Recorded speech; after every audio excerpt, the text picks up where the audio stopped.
Yo, what's going on, guys? Crispy Flakes here. For today's video, we are going to look at the best and most realistic fits for Trae Young, who just declared for the NBA draft. So normally here for my second upload, I actually go through an article, which I do have one pulled up here on my end by Bleacher Report. But they have some NBA teams listed, so I actually wanted to bring it over here to NBA 2K18 and kind of look at the rosters and see why they would be a good fit on that specific team. Now, if you guys can do me a quick favor, guys, and go check out my second channel, Extra Crispy, link in the description below. When that channel hits 100,000 subscribers, I'm going to be giving away a silver YouTube play button that says bitch ass on it. It's also signed by myself, Crispy Flakes, as a way to thank you guys. Plus, I do a ton of awesome NBA discussions and stuff over there, so please check that out, guys. Takes 1 second, it means so much to me if you guys go check out my second channel, Extra Crispy. Without further ado, guys, let's get started on this. So the first, well, I guess before we get started on here, let's actually check out Trae Young a little bit out here, man, and see what he's all about going to the mock draft here. It's got him going number 9 to the New York Knicks based off of NBA 2K18. This is based off of current NBA records too and all the actual statistics. So Trae Young, 6'2", Oklahoma, averaging about 27.89 assists per game. Of course, did not win March Madness or anything, but at the same time, on the Oklahoma Sooners, I think he is going to be a good NBA player, guys. Now, you look at his actual strengths here. They say his ceiling is Goran Dragic. Of course, that's not true because his ceiling, Goran Dragic is an all-star point guard, so that's not a bad ceiling to have. But I really do think that Trae Young, if he reaches his max potential, 27-9, that's like Damian Lillard, Stephen Curry kind of range right there. Floor being Raymond Felton, strengths, creative ball handler. That is one thing about him, guys. He is a really good ball handler. He's not just a spot-up three-point shooter. This dude has handles, and you really do need that in the NBA now to go up against some of the other elite ball handlers like your Kyrie Irvings, Russell Westbrooks. Could be a decent player in the league today. Should improve. I think it's a good way to put it. I think he's going to start off being kind of a more spot-up shooter. He'll handle the ball at sometimes, but it's going to come down to his decision-making. Has some ability at creating shots. Weakness, slow to grasp new defense, and no medical conditions as far as I know. Yeah, looking at his other stats here, it's going to show. Might actually show it. Well, okay, we know he's a good three-point shooter. We know he's a good ball handler. We know he's a good passer. Turnovers has to work on that. So yeah, guys, here we go. The first team that is listed as the most realistic landing spot is actually the team we're on right here, guys, the Cleveland Cavaliers. So their current projected lottery spot is number 7 overall.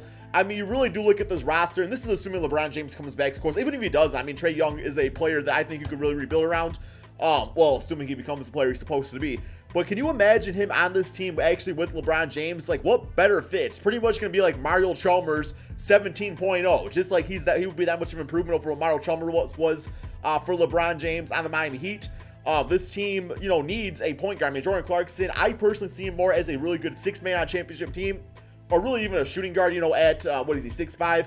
They still got Rodney Hood out here too. I just think Trae Young would actually fit into this team very nicely. So, they also got, George Hill, who they, not to say draft, just traded for, in the last, month or so.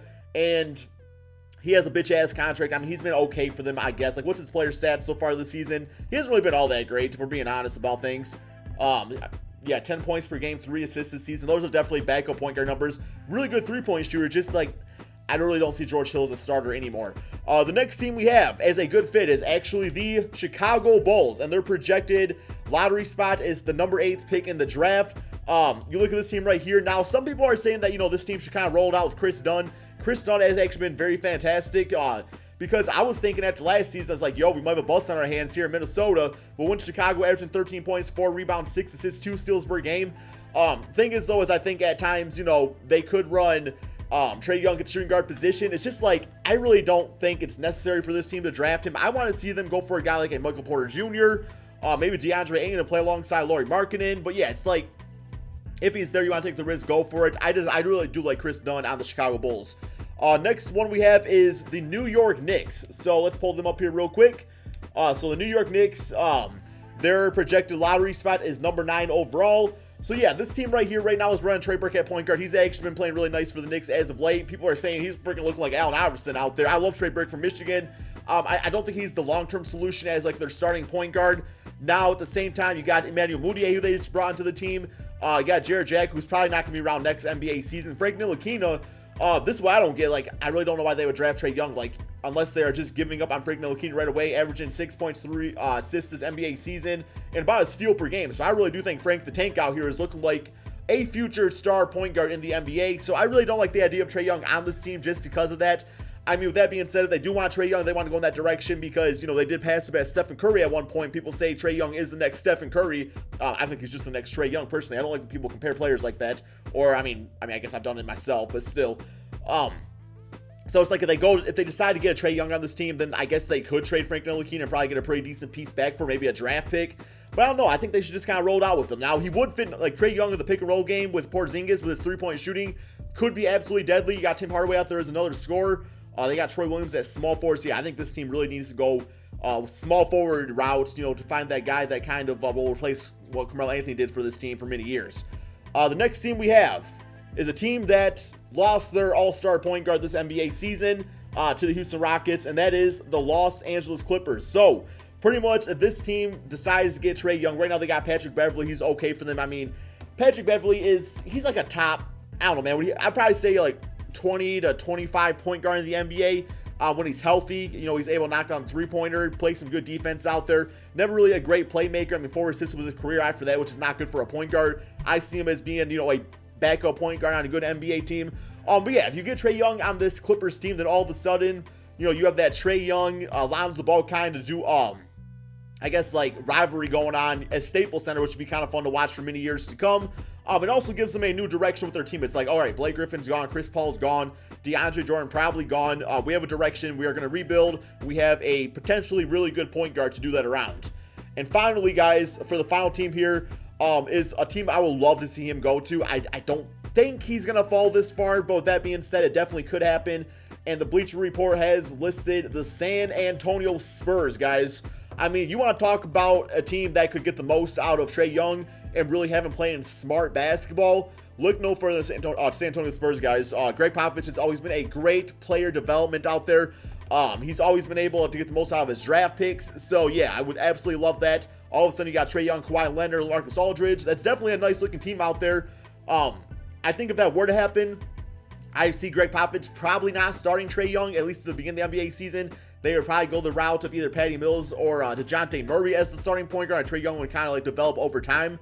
But yeah, so I like that fit a lot too. There's definitely a lot of other teams out here that I would love to see him on. Let's actually go through it real quick. Here are the other NBA teams.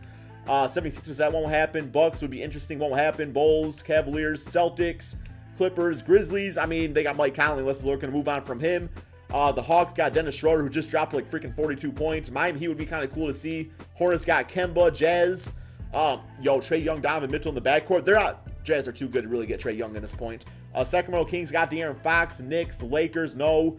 Magic, I could see that happening, but I don't think Aaron Gordon's going to be around there next season, so I really don't want to see Trae Young's NBA career get destroyed by being drafted by the Magic. Sorry, Magic fans. Mavericks got Dennis Smith. Brooklyn Nets got like 20 point guards on that team. Nuggets, Jokic and Trae Young. The defense would not be good, but the offense, good potential there. Pacers probably need a point guard. They got Darren Collison right now, who's always good for him, but might want to improve that position eventually. Pelicans, Anthony Davis, DeMarcus Cousins, Trae Young. We'll bring some good shooting out there. My Detroit Pistons, I mean, I like to see it happen. It won't, though. Raptors, you got Rockets, no. Spurs. I really actually love the idea of the Suns, just because I do think this team is not going to draft a power or a small forward. I really do think they are going to be investing in Josh Jackson. Alfred Payne's actually been playing some nice basketball for them this season, though, so maybe they want to kind of stick it out with that. But a backcourt of Devin Booker and Trae Young, 3 or 4 years down the road, you might be looking back and me looking at the new Splash Brothers, guys. But anyway, my friends, hope you guys all enjoyed this video. Be sure to drop that like, subscribe if you're new to my channel, and also don't forget to check out my second channel, guys, Extra Crispy.